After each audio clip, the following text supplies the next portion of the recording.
I'm Kevin Davis, and this is the Catholic Family Podcast. And very happy to have back a good friend of the show, an old friend of the show, and someone who hasn't been on in quite a while. And he's a very busy man, and fortunately, I have the pleasure to talk with him today, even though he's on vacation. He's spending part of his vacation talking with us, which I greatly appreciate, and that is Introibo. You can always catch his material over at introibo.adultari2.blogspot.com. I'll post that here on the screen so you can read it easier and go check it out. He publishes every Monday, and it's always fantastic content.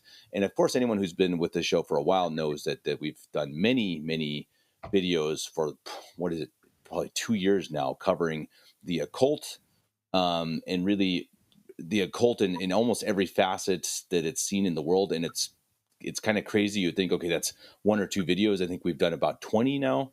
And I think we could probably keep going on and on and on. And we were talking a little bit before the show, and Introibo mentioned that people have commented that he sees the devil and everything. It's like, well, what do you expect? I mean, in these days, I mean, you have the ape set up in the church in Rome. The devil is kind of running amok. And so he's back today. Introibo is back to shed some light on dark topics once again. So Introibo, thank you as always for coming on. Thank you for spending your holiday, a bit of time with us. And let us know. What are we talking about today? Thanks for having me, Kevin, once again. And it's always a pleasure to be here and to expose the work of darkness that is going on all around us in the occult. Today, we're going to be, I'd like to speak about something that will be on my post. I don't know exactly when this podcast will be published, but it's my post of this coming Monday, which is going to be June let me see. Today's I'm a little bit off. Today's 15th, June I think, right? The 10th. No, 15th. 15th. June 15th. It will be coming out, and it's going to be on fantasy role-playing games, which are very popular now among especially conservative members of the Vatican II sect, who you wouldn't necessarily expect them to be involved with this. Now, this shows a couple of things. It shows, first of all, the lack of ability of people to discern. And it shows how bad off we are without a magisterium to guide us. The fact that people can be involved in this at all, especially people who claim the title Catholic, is to me just I can't believe it. I rarely go on Twitter, now known as X, but when I do, I come back, shaking my head that we're even worse off than I thought. The words of the prophet Hosea come to mind. My people die for a want of knowledge, for lack of knowledge. And is it the fact that they, I have to, somebody also, asked me that question. Do you think that people are doing this because they're truly ignorant? Well, it's either culpable ignorance. I said it's either culpable ignorance or true ignorance. Now, culpable because once you know the truth about something, you have to give it up. And people don't want to give their things up that they like. I like watching, horror movies or something like that. I enjoy this. I enjoy, going and getting my palm read. I like that. So, and I think it's just fun. I like looking up my horoscope. I think so whatever it might happen to be, if you know the truth, or to bring it back to even what we're doing now, I have an attraction to someone of my own gender, and I don't want to be told that I have to be celibate. I don't want to be told that it's unnatural. I don't want to be told that I have to live my life according to the natural and divine positive law. I want to be able to shack up in an unnatural relationship with somebody of the same sex and have it blessed by the local so-called priest. So, yeah, or by the supposed Pope who says, "Who am I to judge?" Right? Exactly. Well, it's like, aren't you the Pope? I mean, isn't it your job, kind of, to clarify sin and what is sin and what is not sin? You're exactly right. I couldn't agree more. That's exactly why I love these podcasts, because again, it's and people can. You're just a fallible human being with it. So, but you always come at it with an approach of, okay, this is just how it is. This is look it up yourselves. You come at it with a, almost a scientific approach. And I think that's the way to do it. It really is shining a light on these topics. And then people, as you said, once they know, well, then they better beware. Then it goes into a dangerous ground. I agree with you there. Well, that yes, and that's exactly right. And when I was on X, I saw there was this. This came up in my feed. There was this a woman who presents to be, and I would say in her late 20s. She writes about herself that she's mother of three. She's expecting her fourth child, happily married, Catholic. When I say Catholic, she's Vatican II sect, and she is a homeschooling mom. Now, you would think someone like this is going to be very conservative, is going to have, and would have some power of discernment. She puts uh, Dungeon and Dragons enthusiast. Hmm. And she was having a poll taken as to what the name of her half moon orc creature should be. And right away, I was like, I can't believe this. This is a cult. Dungeons and Dragons is a cult. Now, Dungeons and Dragons, for those people who aren't aware, was was put out in 1974, 50 years ago, by a guy by the name of Gary Gygax, who has gone to judgment in 2008. Gygax was himself, he never belonged to any formal religion until he became a member of the Jehovah's Witness cult. Hmm. And then it is said, I don't know if it's true or not, that before he died, there are rumors that he became a born again Protestant Christian. Again, I have no way to confirm or deny that.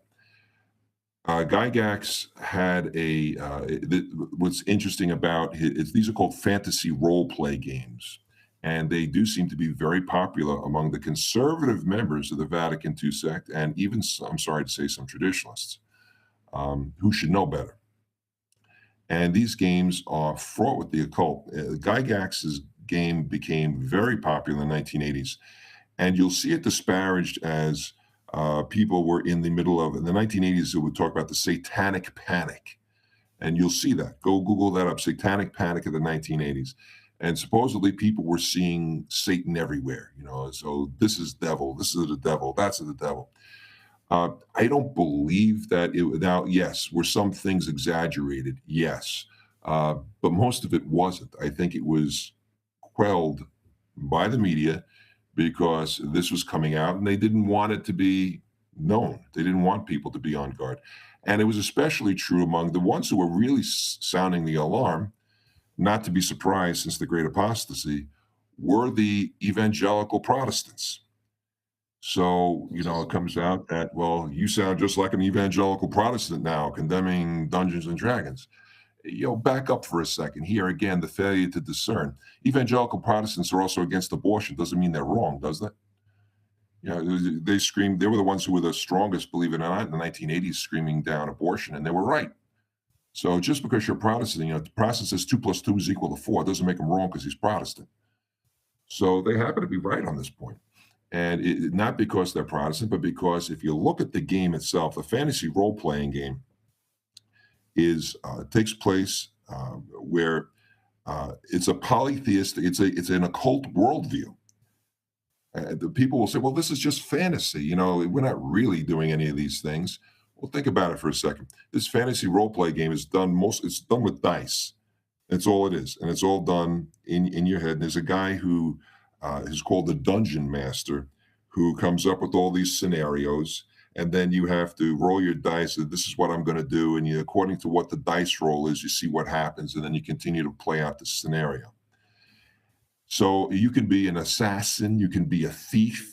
It's a polytheistic world, first and foremost. There are many false gods, and you usually take a pagan god as your patron god, or a patron god. So, you want Thor or whatever, to be your patron god. And there are assassins, and your job is to go and murder people. It sounds like a game I want my kids playing. Yeah. That sounds wholesome. That's what Nice. I was flipping out, thinking this woman is homeschooling 3 kids. and a fourth one on the way, and this is what they're going to be exposed to. There's also, there is no moral absolutes. You're allowed to do whatever it is advantageous to you.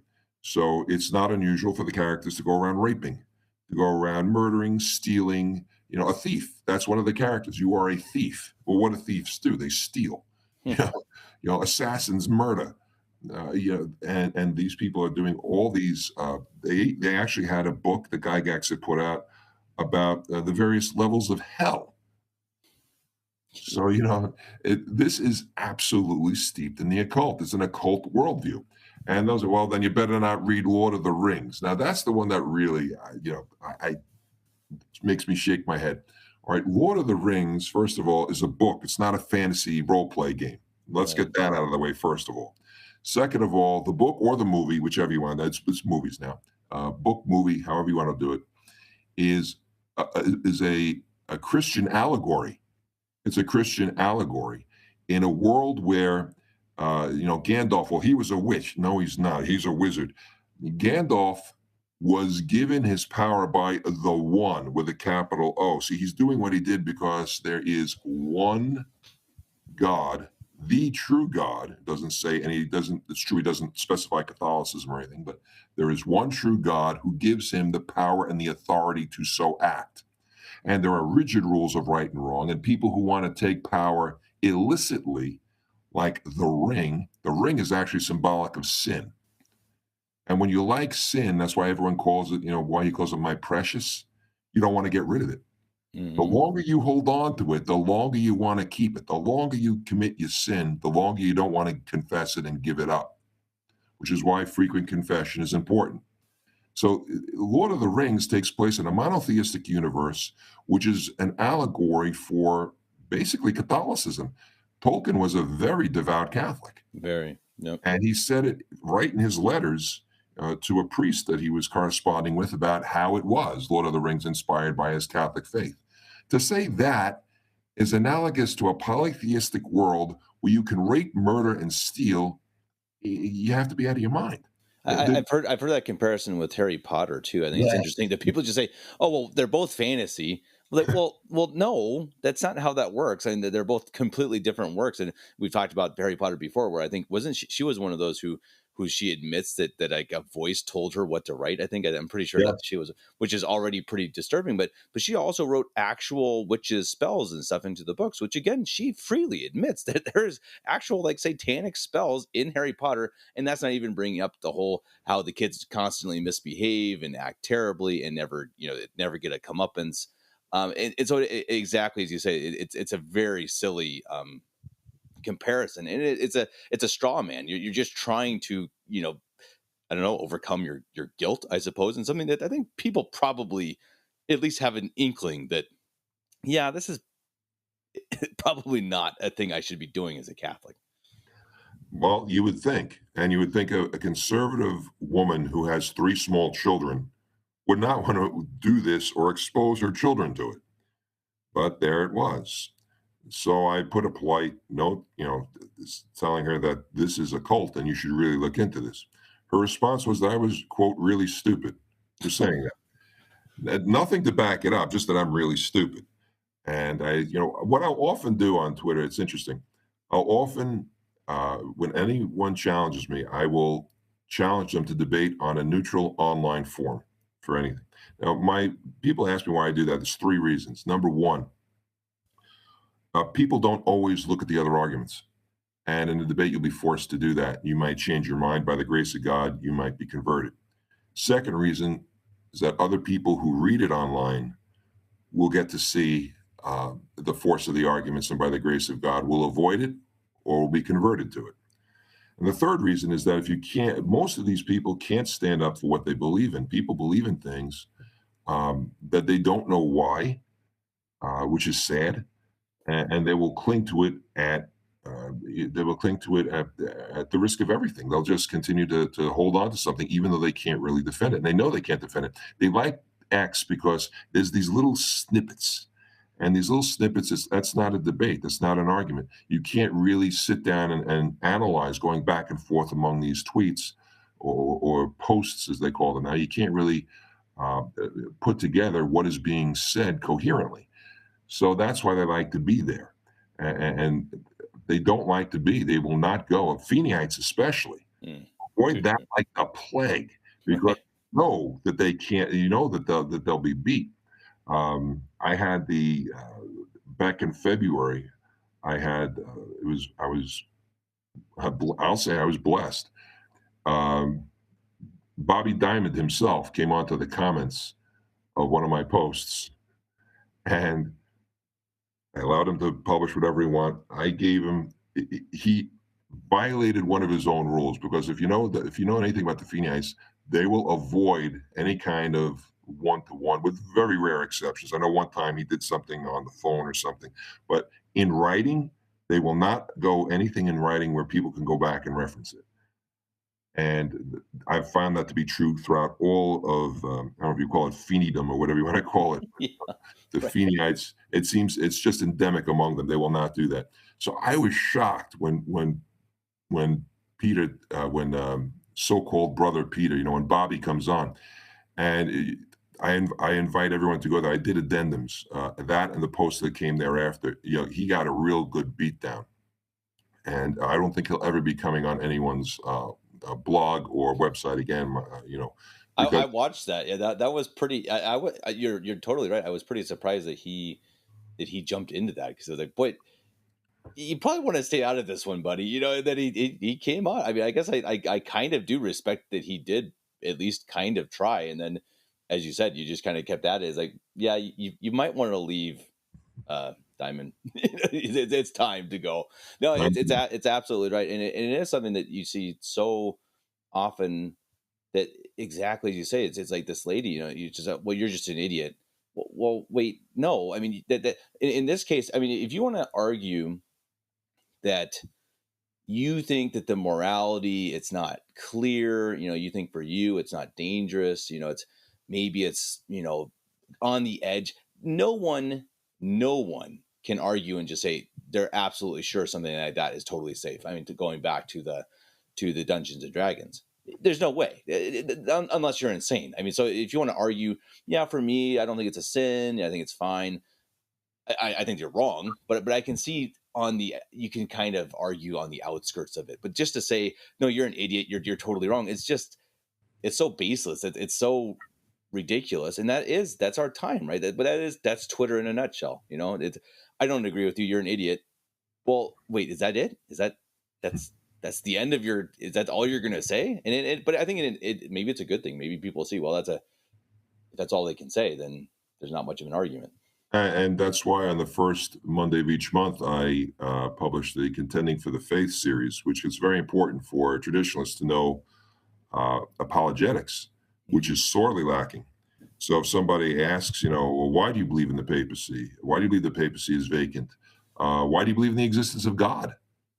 You'll be there to have an answer, as 1 Peter 3:16 tells us. Always be prepared to give a reason for the hope that is within you. Be prepared, and that's why I keep the first Monday of the month open for that very purpose, so that people, when challenged to a debate, will say, "Sure, I know exactly what I'm talking about." To you, Right. so that getting back to what I to this lady on Twitter, who is, again, she's exposing these children to the occult.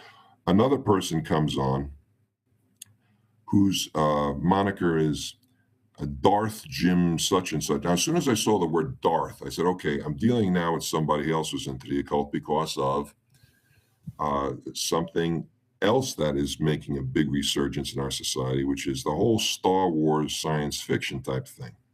And for whatever reason, Star Wars in particular. Now, each year, May the 4th is used. May 4th. May the 4th be with you. It's called Star Wars Day now. It actually comes up sometimes when you put in May 4th. It'll come out Star Wars Day.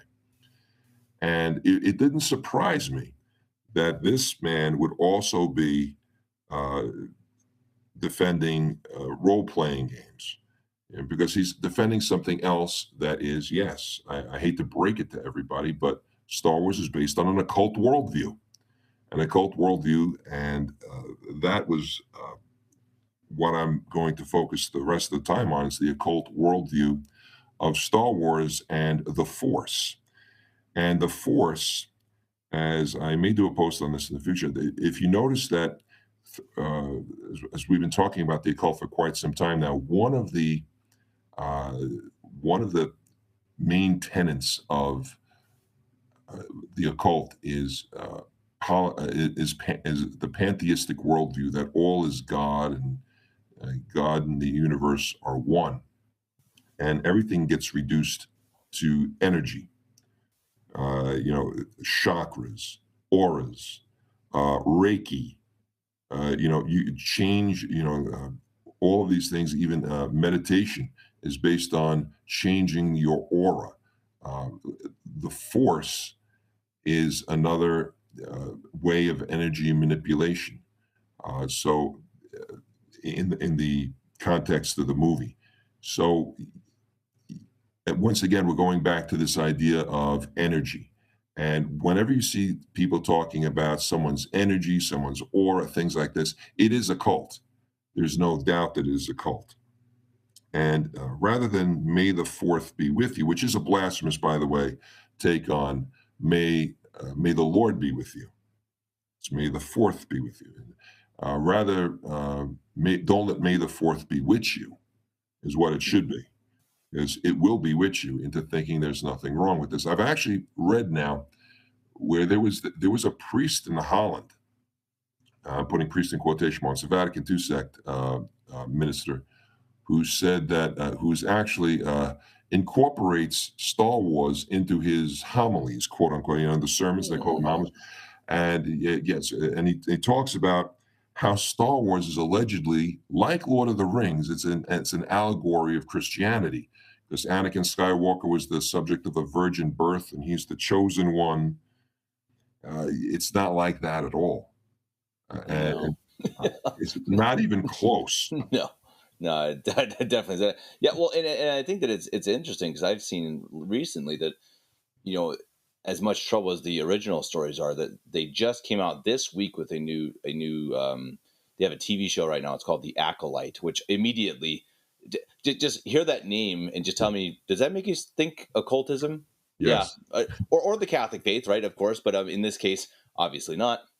And so it's called The Acolyte. It's on its third episode. I haven't watched it, obviously, but I've actually listened to several videos about it because I find it interesting to see what they're trying to do with the stories now. And in adult warning, because I'm going to say some things that this is kind of, as everyone knows with Introibo, it's typically dark content, but I'm not kidding that this episode was about a group of lesbian witches that you can look this up, guys. I'm not kidding. This is not hyperbole. A group of lesbian witches, and two of the witches create twin girls somehow with the force or something, I guess, with two women again. And in this show, there is a scene where they are like doing a satanic ritual. I mean, you really can't describe it any other way. And again, you can call it fantasy, sci-fi. It's just a movie. It's just a TV show. It's weird. And I mean, it's so weird that I've not even watched it. I was listening to the show on my headphones. It creeped me out. Like it gave me like actual, like, not goosebumps, but like bad feelings. I think they're messing with stuff here. And I showed you go down this road, and, you know, even if the originals aren't that dark, they're not that, you know, as bad as this. Boy, you open up these gates and you end up down some really dark paths, and that's where they are now. That was this week, so it's fitting that we talk about this. Crazy. And it's interesting you say that, because I've always maintained that the two biggest threats since the great apostasy, and we don't have a magisterium to guide us and protect us, and the church basically being so driven underground, um, the two biggest threats facing us are the occult and homosexuality. Because homosexuality leads to all the transgender nonsense and the denial of reality, because that's what it is. You want to talk about fantasy role play? There's a fantasy role play. Oh, I think I'm a woman. There's 58 genders. I'm two-spirit. Does anyone even know what that means? I don't know what that means. I've been on the world almost 60 years. I mean, I don't know what it means. Two spirit. Some of these names I don't even know. So, but this is what is attacking us like never before. This again, this whole experience I had with X and with what we're talking about now is a real validation and vindication of what I've been saying about the occult invasion, the occult explosion, and the occult revival. It is here. It's here. And what you just mentioned, I mean, even 10 years ago, all right, anybody whose memory goes back 10 years, that would be unthinkable 10 years ago. Totally. Agreed. Right? Let's go back to the year 2000. Not that long ago.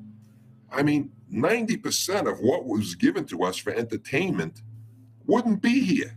Yeah. They would never go for 90% of what we're exposed to now wouldn't pass muster 24 years ago. Not quite a generation ago. Unthinkable. Now we're flooded with it. Yeah. And since who can be the most gay, quote unquote. Yeah. We have a gay character. Well, you want to be proud of that? And why do you think now all of a sudden there's the most transgenders and all the rest? All of a sudden people are getting these strange ideas that they're born in a different body. No, it's because they're seeing it all the time. And so if a girl wants to be a tomboy, now she wants a double mastectomy. And she wants to become a man, and a boy wants to be a girl, and not to mention how it's eviscerating women, because now you have men who are so athletes going over and saying, "Oh, I'm a woman, now they're number one." Good luck with your daughters. They're not going to be able to compete against that. Yeah. Biology doesn't change. Reality doesn't change. And that's what people say too about these fantasy games. Well, it's only fantasy. And then I said, wait a second. Jesus told us. This is in the gospel. Whoever so even looks at a woman with lust in his heart has already committed adultery. He said that, not me. He said that. So if a thought can condemn you, which it can, obviously, because we have to confess, in thought, word, and deed, not just words and deeds, but thoughts as well. Because let's face it, from our thoughts, our words and deeds come forth. What about when you're fantasizing about committing murder on a regular basis, fantasizing about rape, fantasizing about praying to false gods and demons and all this other necromancy and rest that goes on in these Dungeons and Dragons games, and now people fantasizing or getting into this Star Wars and dressing up, LARPing as they call it, with Darth Vader and all this stuff. What about that? Do you think God would approve of you thinking of those things? And that it's only fantasy. Well, he didn't think that by looking at a woman and imagining having sex with her that was okay. He didn't think that was okay. He actually condemned that. So, but you think that perseverating on murder and rape and stealing and these other sins would be okay because it's in the context of a game. No. And someone else actually said, what if we took all those things out? I said, well, then you're not playing Dungeons and Dragons anymore. Yeah. Like, let's play Monopoly, but we won't use any money. We won't buy any properties and we won't try to get rich. Well, you don't have Monopoly anymore. You got, Bernie Sanders socialism or whatever. Exactly. Right? But you don't have Monopoly. That's it. Right. Exactly. Well, it's a good point. And I mean, it's a fair point. I mean, and why not? Because I think there probably is a dangerous road if you're playing fantasy anything, even if it's let's say it's a Lord of the Rings alternative to Dungeons and Dragons. So you don't have a lot of the issues, you don't have murderers and stuff. I mean, I think you're probably still opening up trouble because of that losing of reality for kids especially, but for adults too. That I think it has its place. And I suppose I mean I love Lord of the Rings. I've read it several times, and I think it has its place, of course. But again, if you're starting to pretend that you're in that, even that I would imagine has its dangers. But I'm sure that would be better. I mean, why doesn't someone create an alternative that is clean? It would at least be better. I don't know. I'd have to ask a priest, I suppose, if it would be recommendable. I don't actually know. Certainly better than Dungeons and Dragons. That's absolutely, sure. Yeah, absolutely would be better.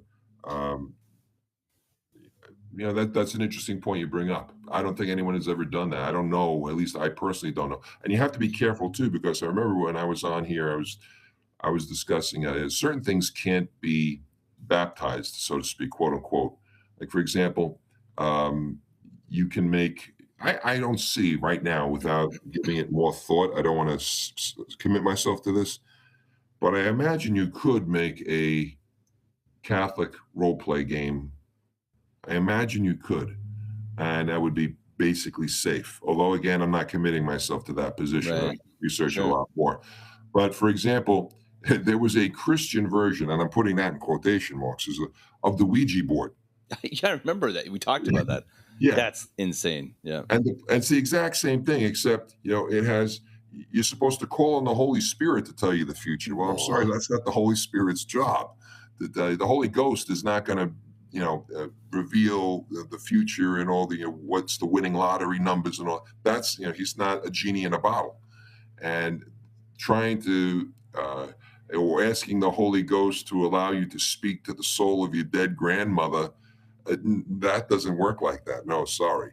There is no way to make a Christian Ouija board. It's like, having a Christian abortion. There is no such thing. right. And so certain things you can make Christian, certain things you can't. And I'm thinking to myself, I'm just thinking out loud with you now, you probably could. But again, I'm not going to commit myself to that, but possibly. Yeah, it's an interesting idea. I mean, again, someone out there who's listening needs to talk to a priest about it, and then and if the priest says it's fine, then go and make. Because I think it's good to find these other ways. I think it's good because I'm sure you would agree with me that we do see the devil everywhere, and because I think the devil is everywhere. But I think that being the case, I think it's good to create alternatives. Again, why do people think we do this pod? We try to do a podcast every day with different topics. And a lot of that is because we want to create a different form of media. I love it that people are starting to write their own books and reprint old books and I mean Catholic books, of course. And I think that is what we absolutely need to push for as well. That if we're gonna, you know, condemn and point things out and say the devil's in this and this and this, then we should give alternatives. And I think we typically do that. And you come on and you say, hey, look, guys, it's simple enough. Yoga is clearly a cult, but you know what's not? Stretching. It's like, and Yep. I think it's an amazing thing, but it's like it's really simple, but people will still lose their minds about it. It's like, well, just don't do yoga. Just go and stretch. And it's actually fairly simple to find alternatives where the devil just isn't. And you're absolutely right. And for example, the other one, and instead of these pagan meditation, mindfulness and all the rest of that, which is pagan occult. What about meditating on the mysteries of the Rosary, or having they do have I have some beautiful books from the 1940s and 50s about Catholic meditations and how to do it according to the methods of various saints had methods of meditating, and you could do that for an hour or 2 hours. I mean, that would be very worthwhile, I, spiritually and mentally. Yeah, sorry. I just talked with a buddy of mine who last year did an Ignatian retreat. I don't know if you're familiar with that. I think many Americans aren't. I think many Catholics aren't. It was typically done by a religious. They would do it for I think a whole month, but you can find it. They're actually about to have one in France by Bishop Sanborn's group somewhere. I forget exactly where in France. They did one with group connected with the Samurai here in Germany last year, and really it is you spend 6 or 7 days in these groups, and pretty much all you do the entire day is meditate. You're completely in silence.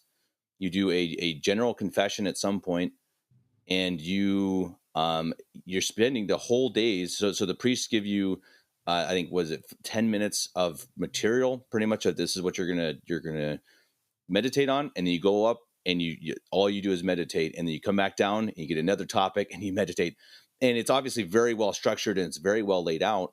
And it sounds like, I mean, from what he said, and I've heard this from other people who've done it, is that it's a life-changing event. It truly will change how you live and how you think, and especially how you pray, because then you actually kind of learn how to meditate. So it's just something that people, I don't know if many people know about it. Again, it's called an Ignatian retreat from St. Ignatius, and you can't find it everywhere, but talk to your priest about it. Maybe they can set it up, because I think it's again, this is what we need to fight. This is how we fight pilgrimages, retreats. the devil is everywhere. You've probably seen this too, Introibo. I mean, if you look, I don't know, online or on YouTube, I've seen, videos. I haven't watched them, but they just say the Novus Ordo, or the Catholic Church is seeing a huge rise in exorcisms and in possessions, and it's like, well, are we surprised? They're the reason why. They're Yeah, the reason why. Yeah, they're the reason. You'll never yeah, hear a Vatican II sect priest, I mean, condemning this stuff. I've, no, I've never, I've asked people who I know, has your priest ever spoken about the occult? Never. hmm, Unless he is speaking in favor of it, like this guy in Holland, saying that Star Wars is a Christian allegory. They actually have, by the way, I know you're in Germany. Do you know, the name escapes me. Actually, I had a friend of mine who knows I'm a traditionalist, and he says, I think you'd be interested in this. And I was. They have a show now. It's going to be here in the United States if it's not already come here. It was filmed in Germany. It's the story of a 18-year-old girl, and her name is the name of the show. I mean, I think it's Phoebe or something. Don't hold me to that. But the storyline is this: she goes out with a young man and hooks up with him and gets pregnant, only to find out that he's the son of Satan what? and that Satan is a woman. It's his mother. Of course. Yes. So, Jeez. so and so now, and so now she has these supernatural powers and she's pregnant. I don't know if it's going to be the Antichrist or whatever it's supposed to be, but she's actually the heroine of the story.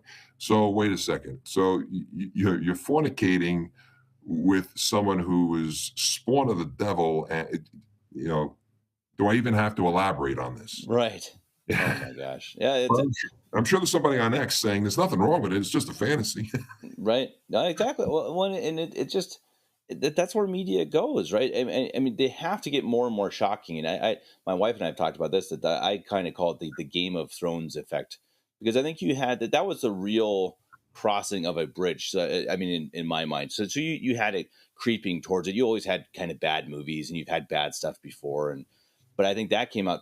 Boy, that's probably been 10 years now, even or more. Whenever that came out, I don't know. It's been 12 years. And the whole point of the show, it's a fantasy. Again, it's like this fantasy show. But the point of it, as far as I understand, is just to be more and more despicable and gross and disgusting and shocking. It's just shock value. So every episode, the next episode had to be more shocking.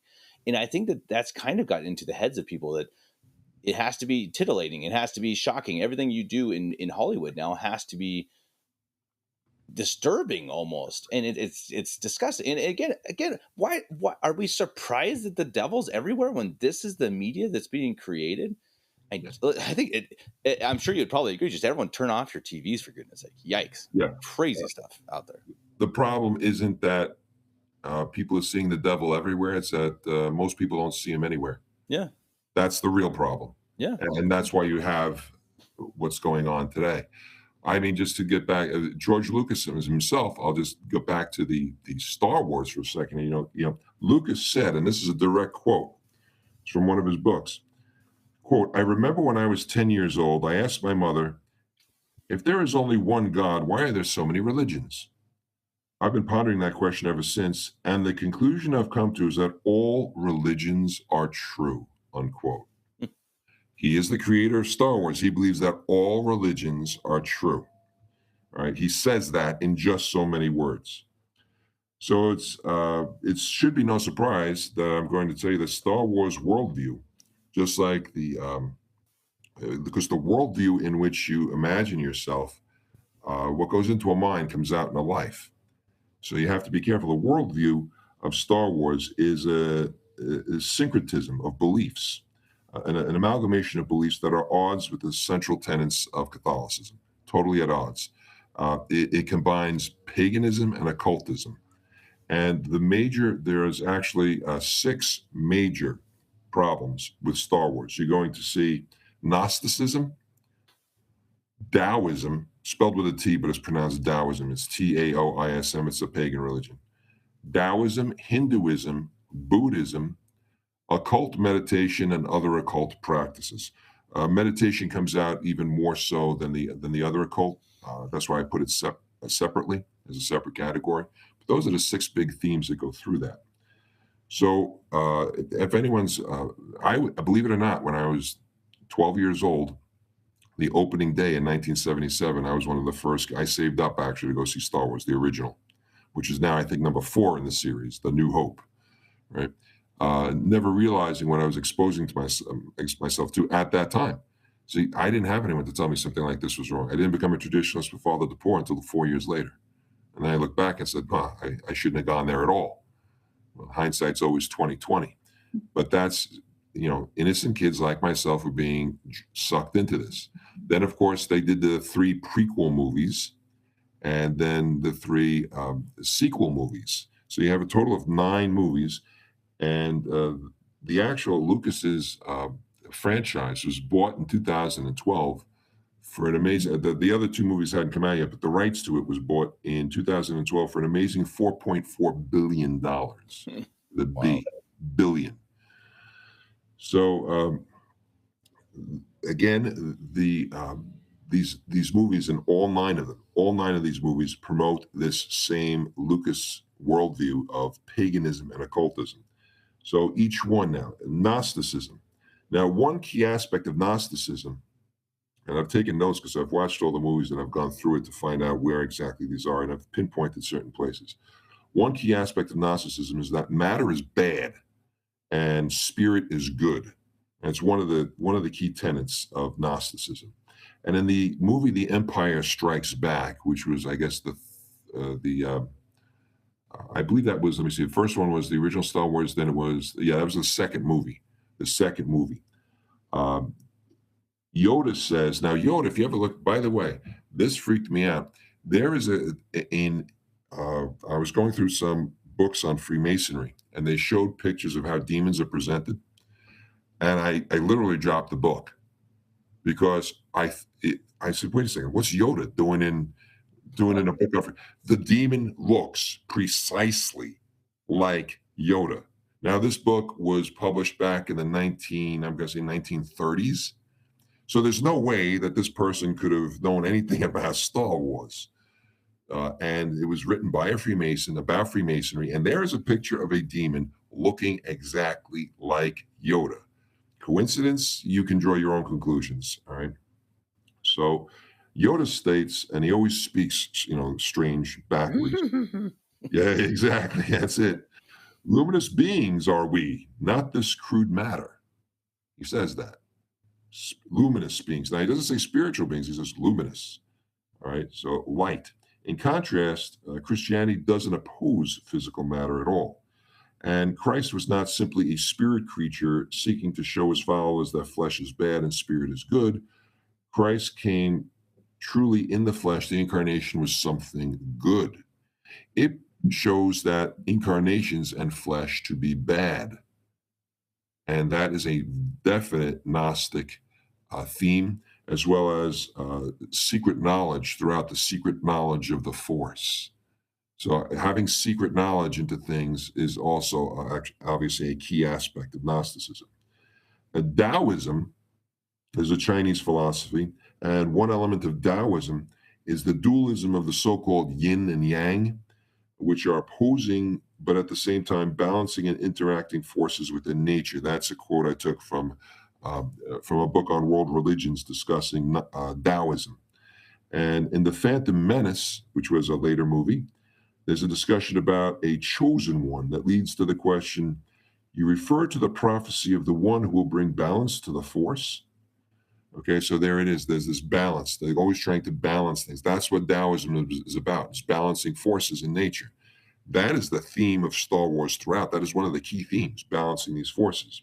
In The Attack of the Clones, one character says to Obi-Wan Kenobi, and I quoted it, if the prophecy is true, your apprentice is the only one who can bring the force back into balance, unquote.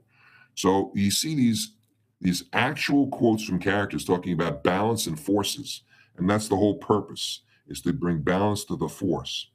So within the worldview of Star Wars, the force consists of light and dark sides. Light and dark sides. And rather than seeing these sides as truly good or truly bad, the goal of the Jedi, which is actually described as a religion in one of the movies, is to balance the force like yin and yang. So Christianity is sometimes accused of holding dualism, but it's false. God and Satan are not like polar opposites. They're not two gods. One is a good God and one is a bad God. And God is supreme. God is all there is. God is ultimate reality. And Satan is the adversary. That's what the name means. He is evil. He is the antithesis of God. And he is finite and vastly, vastly inferior as a creature. So God and Satan are in conflict, but not in any way as in the Taoist view.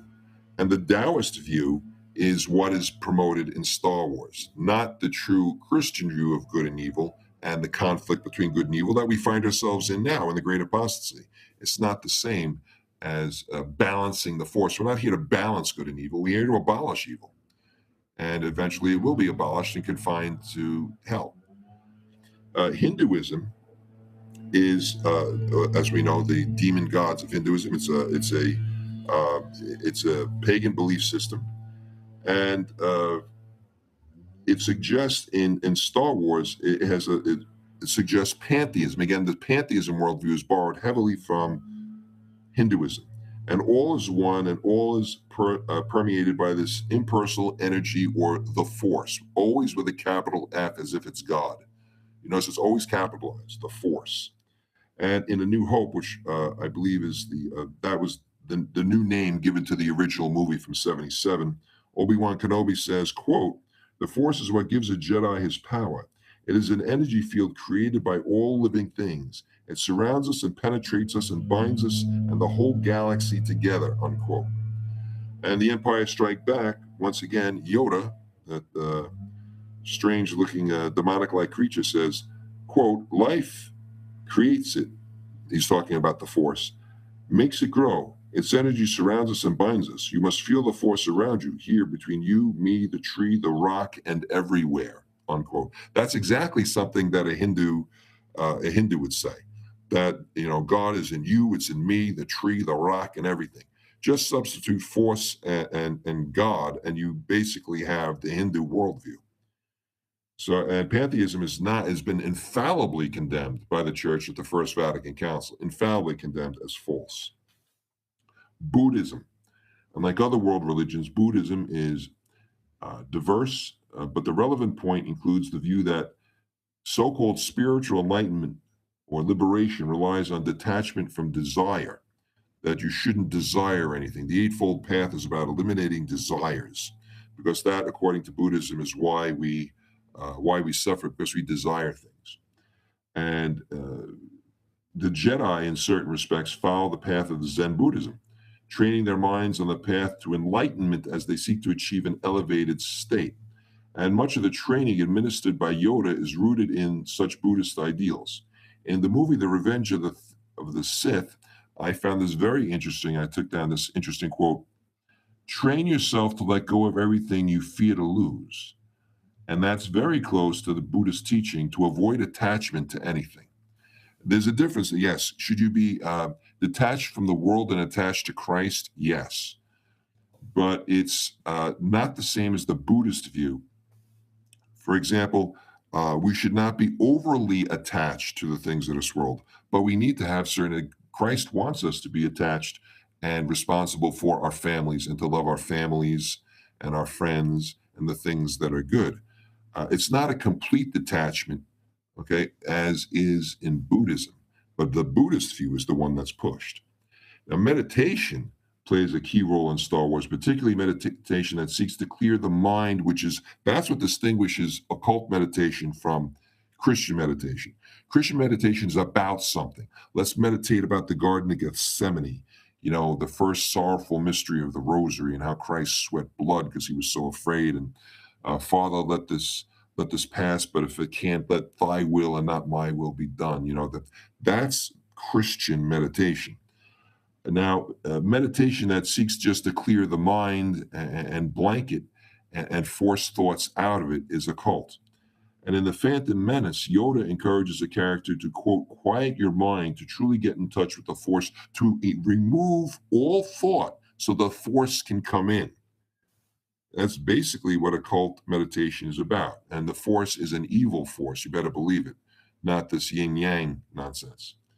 So, uh, in Christian meditation, again, we don't empty the mind to achieve enlightenment, but focus on God and his truths. And that is the distinction. And finally, the other occult aspects.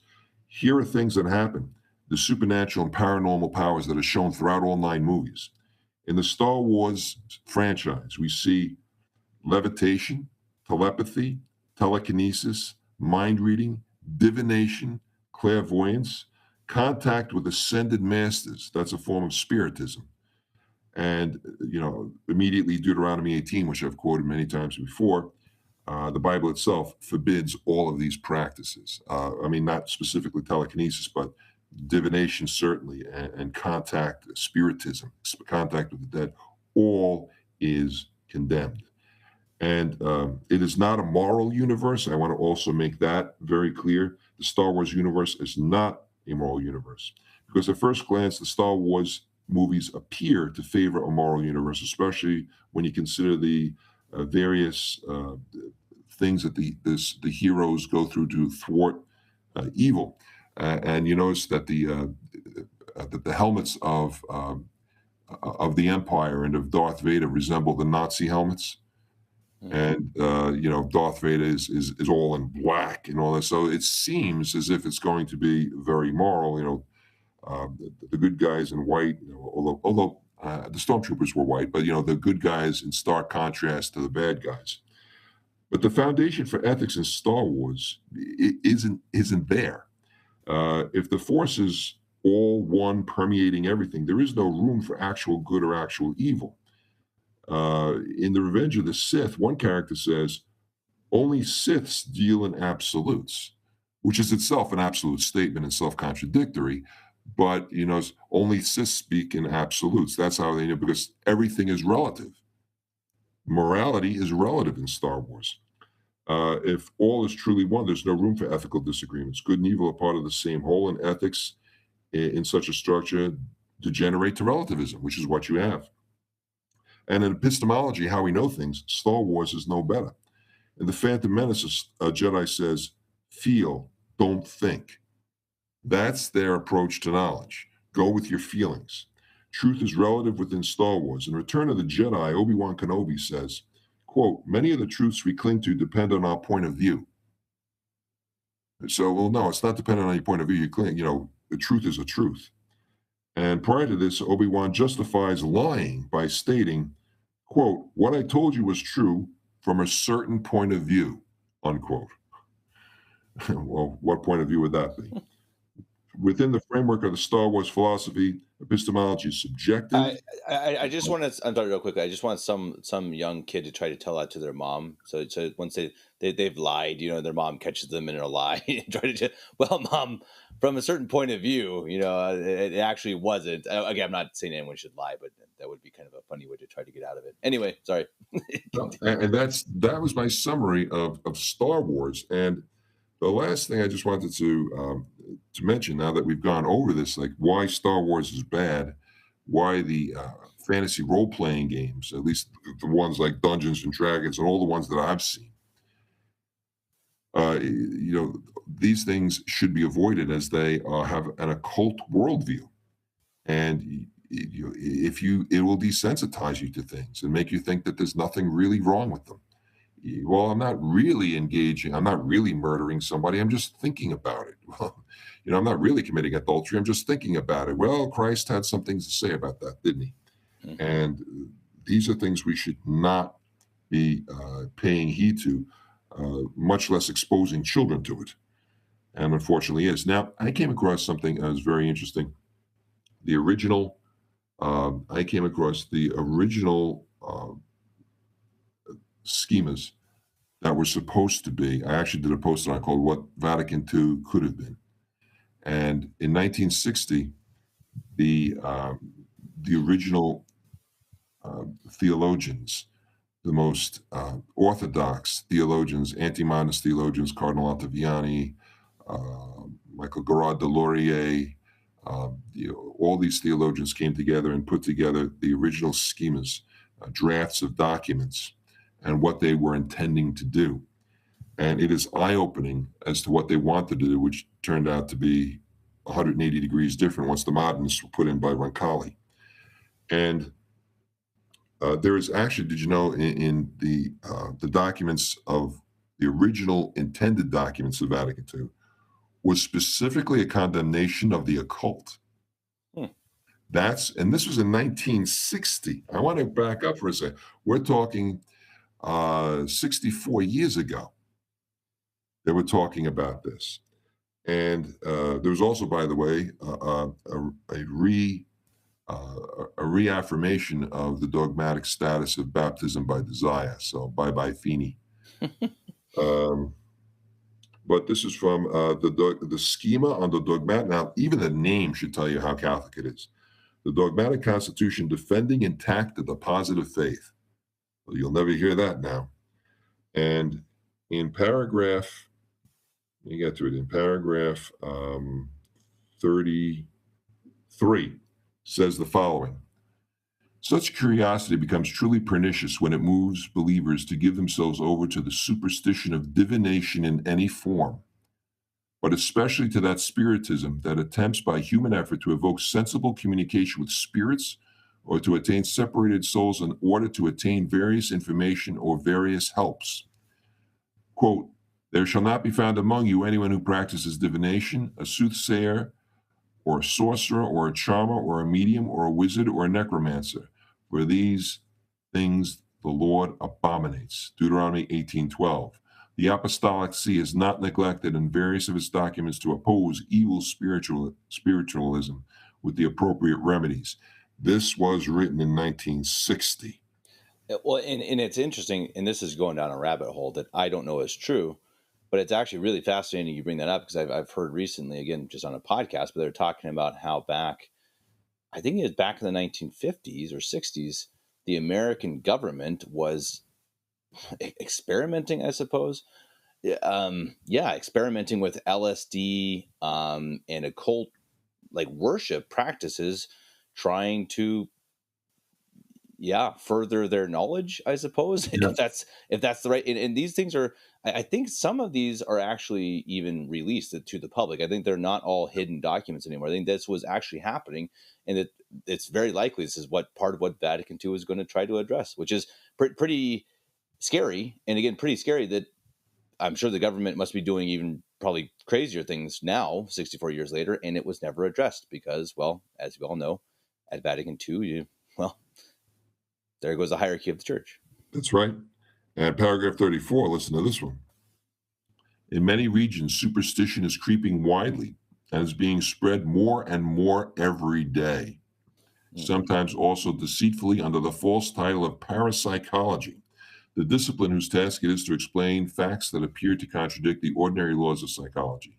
This sacred council declares that the divine law prohibits as a very serious sin against religion, both to want to call out the souls of the dead and to wish to establish perceptible communication with them or with any other spirits. However, it may be done publicly or privately, even if the intention is to address only good spirits and the whole exhibition has the appearance of propriety, piety, and religion. It forbids all Christians, even out of mere curiosity, to attend or to promote in any way spiritualistic sessions or other meetings of this sort. And finally, in paragraph 35, it says what we should be doing. The Holy Synod does, however, exhort all the faithful to imitate the example of Holy Mother Church by praying for the faithful departed that they may attain the vision of God and intercede with him for us. It also exhorts them to commend themselves to the holy angels, who God's fatherly providence has given to God the human race and are ready by direction, assistance, and enlightenment to help individuals not to succumb to their malicious enemies. And that was from one of the schemas, which has no magisterial authority, unfortunately. All it was a schema, and it was never approved by a council and a true pope. But, again, for people who say that I'm seeing the devil everywhere, well, that was written in 1960 by the top theologians in the world, and they were seeing it happen then. And what they were trying to do was to prevent it from going any further, to actively fight against it.